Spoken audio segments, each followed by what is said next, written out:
هو ليه مش طالع على السكرين؟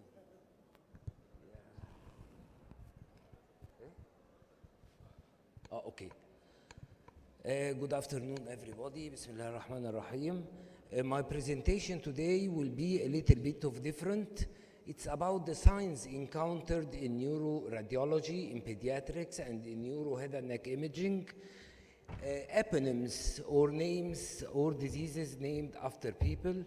And lastly, I am going to give a glimpse about some related issues to the imaging of the brain and the head and neck.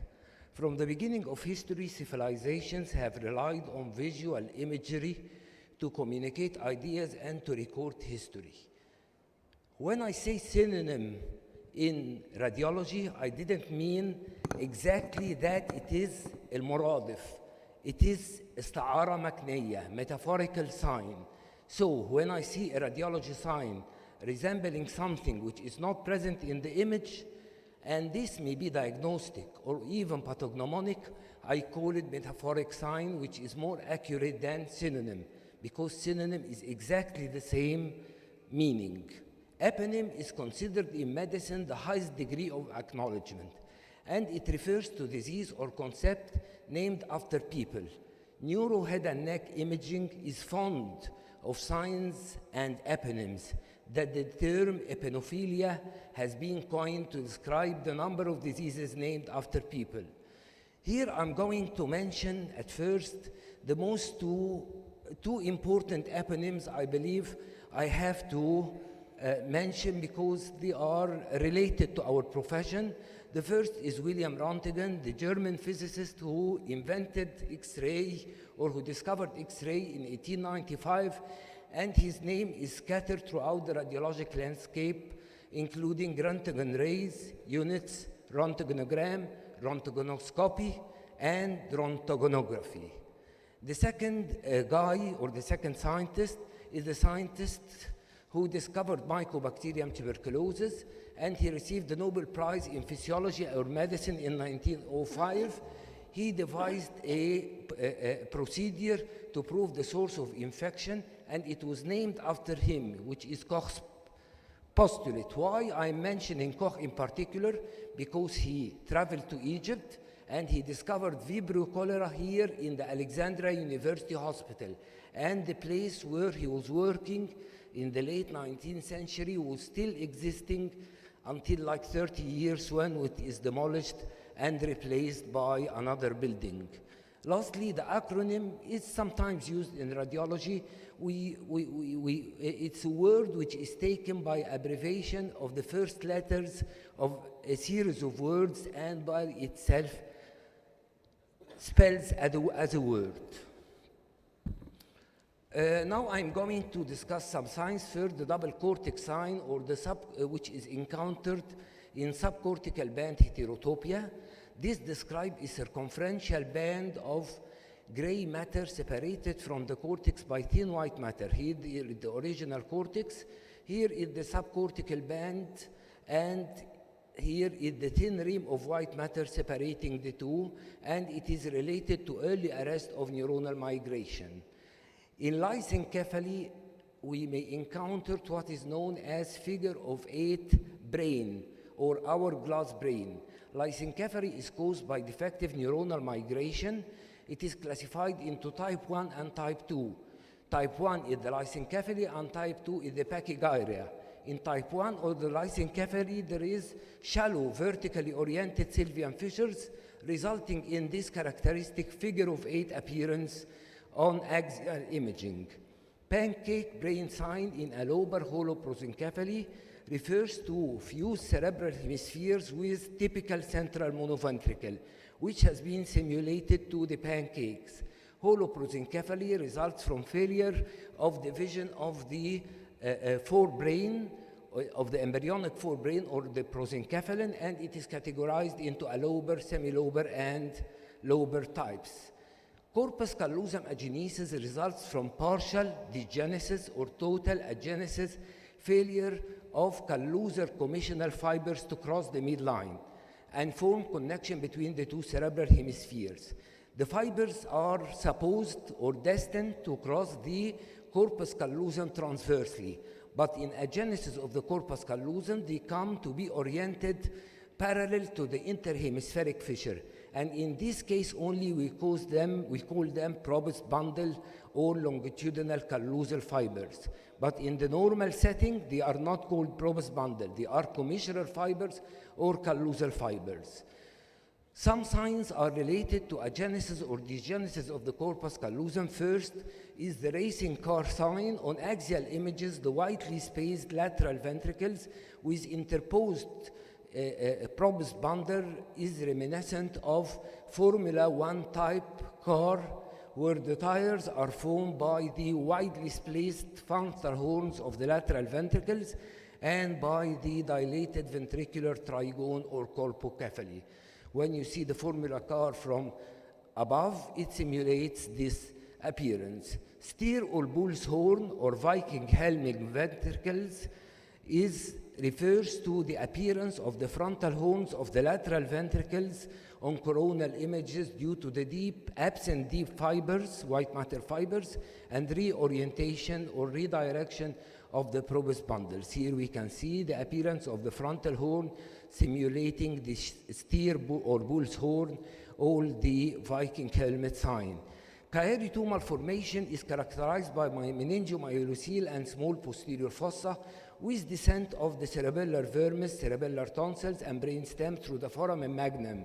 Several signs or several metaphoric signs are associated with Kaeri malformation.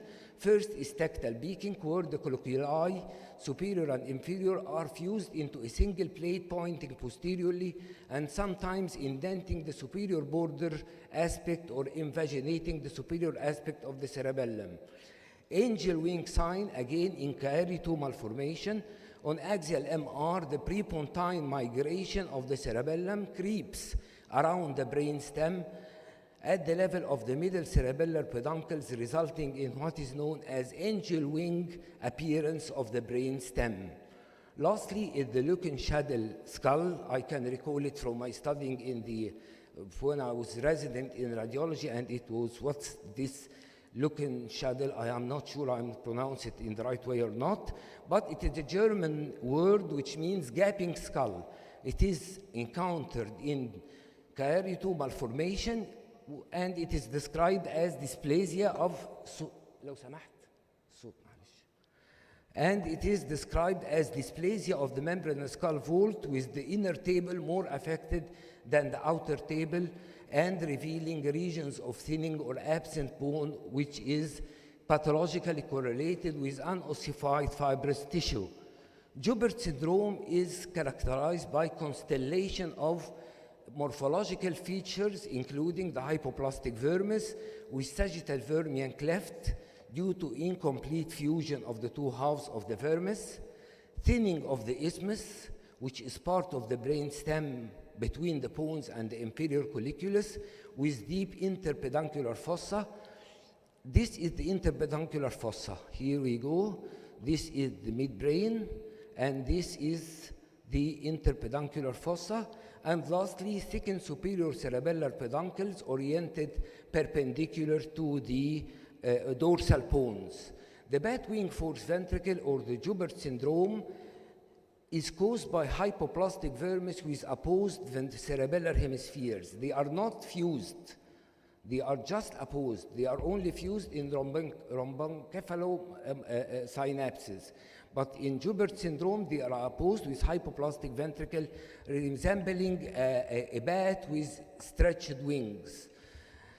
The second characteristic sign, which is exclusively pathognomonic of the disease, is the molar tooth sign, which describes the midbrain appearance in the axial images. Here, the midbrain. These are the thickened superior cerebellar peduncles oriented perpendicular to the posterior aspect of the brainstem, and here is the deepened interpeduncular fossa.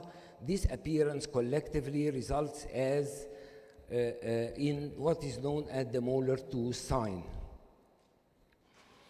Eye of the tiger sign is encountered in Halverden spots disease. Halverden spots disease is a term which is forbidden to use now by law because of the Nazi relations of these two guys who described the disease with medical crimes committed in Auschwitz concentration camps in Poland and in Germany. Now the disease is termed pantothenate kinase-associated neurodegeneration, or we use the descriptive term, which is neurodegeneration with brain iron accumulation. Characteristically, there is the both lentiform nuclei, both globus pallidus reveals hypointense rim here, caused by excessive iron accumulation, with T2 hyperintense core caused by the gliosis and neuronal loss and water accumulation. These collectively results in what is known as the eye of the tiger sign.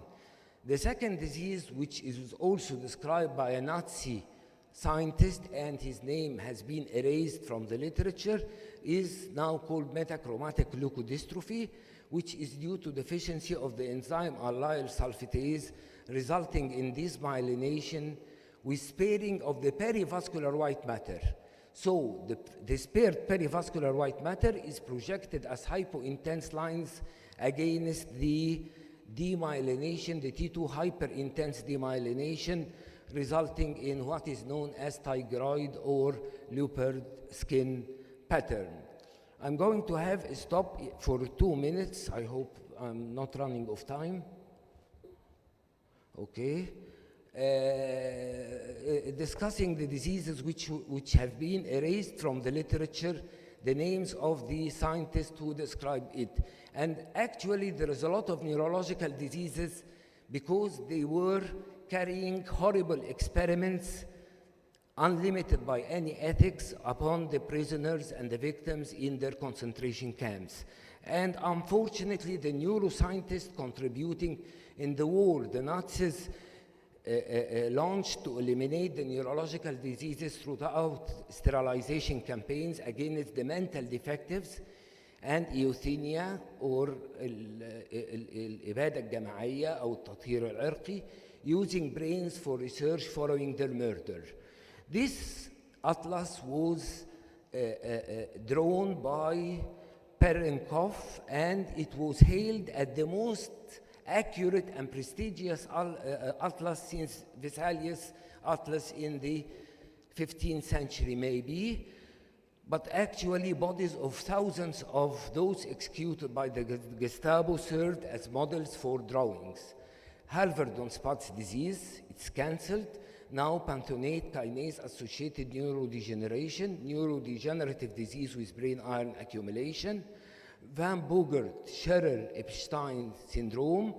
The three guys contributing to this syndrome has contributed in the crimes committed in the concentration camp, and the name of the disease is now changed to cerebello-tendinous xanthomatosis, and it is a disorder of fat metabolism with expansion of the tendo-Achilles, resulting in tendo-Achilles xanthoma, and associated with cerebellar manifestations like spastic ataxic signs, with the MR revealing the characteristic cerebellar atrophy and extensive T2 hyperintense signal. Other eponyms which has been cancelled are Silsberger disease, and it is now referred to as infantile neuroaxonal dystrophy, which is neurodegenerative disorders with onset in the first or second year with motor and mental deterioration. Radiologically manifests as cerebellar atrophy and T2 cerebellar hyperintense cerebellar cortex. This is the metachromatic leukodystrophy. The name of the scientist has been erased. Wagner's granulomatosis, actually Wagner's was a pathologist who performed all his experiments on those executed in the concentration camps. He described the Wagner's granulomatosis, and now the name is cancelled and replaced by the name granulomatosis with polyangiitis, formally in 2011. And actually, all these allegations was raised late after the war. Another disease which its name has been changed is autism. Ahmad Beheri will address us in details about the imaging of the autism, but autism was described by a genius neuropsychiatrist, Hans Asperger, and in the 80s they decided to use his name as a namesake for autism, and they call it Asperger Syndrome. But a book published by Ada Schaefer called Asperger Children, The Origin of Autism in Nazi Vienna revealed his crimes against children. Then he was deliberately referring disabled children to a hospital in Vienna where nearly 1,000 children were killed with barbiturates. The name was officially removed from the Diagnostic and Statistical Manual of Mental Disorders. I'm going to mention a couple of interesting stories. They are not related to radiology, but one of them is the congenital cutaneous candidiasis. This disease was officially described by an Egyptian German doctor called Joseph Ibrahim or Yusuf Ibrahim, and it is called Beck-Ibrahim disease. He was born from an Egyptian father who studied in Germany by the time of Khaled Ismail, and he traveled to Germany and worked there. In the year 2000, he was formally accused of killing children. After examining them, all the mentally defective children were referred for mercy killing, and all the letters of referral has this statement: مستقبل مرضي ميؤوس منه ربما يلقى لديكم تقييما أفضل. And all of these children were actually killed by barbiturates after following revealing of his history. He was a very prestigious doctor. The university in Germany, Friedrich Schiller University Hospital for Children, was named after him. All these have been changed, and also his name was taken from the disease. This was actually more of a madman than a doctor, Dr. Joseph Mengele. He believed twins carries the answers to genetics, and he operated on 3,000 twins. Out of them, only 200 survive. One of his horrible